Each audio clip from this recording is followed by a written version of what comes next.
நடிகர் விஷாலை வைத்து படம் எடுக்க விரும்பும் தயாரிப்பாளர்கள் மற்றும் இயக்குநர்கள் தமிழ் திரைப்பட தயாரிப்பாளர் சங்கத்துடன் கலந்தாலோசிக்க வேண்டும் என்று அறிவுறுத்தப்பட்டுள்ளது. கடந்த 2017 முதல் 2019 ஆண்டு வரை தமிழ் திரைப்பட தயாரிப்பாளர் சங்கத்தில் தலைவராக இருந்த நடிகர் விஷால் சங்க நிதியை முறைகேடாக செலவழித்ததாக புகார் எழுந்தது.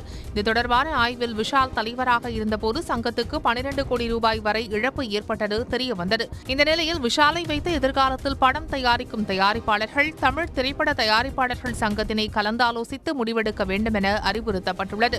இதற்கு விளக்கமளிக்கும் விதமாக நடிகர் விஷால் தனது எக்ஸ் தளத்தில் பதிவிட்டுள்ள அறிவிப்பில் கடைநிலை உறுப்பினர்களின் குடும்பத்தினருக்கு கல்வி, மருத்துவ காப்பீடு உள்ளிட்ட நலத்திட்டங்கள் கூட்டு முடிவின்படியே நிதியானது பயன்படுத்தப்பட்டதாக தெரிவித்துள்ளார்.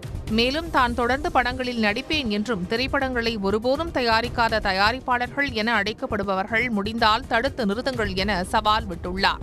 உடனுக்குடன் செய்திகளை தெரிந்து கொள்ள சன் நியூஸ் பெல் ஐகானை கிளிக் பண்ணுங்க.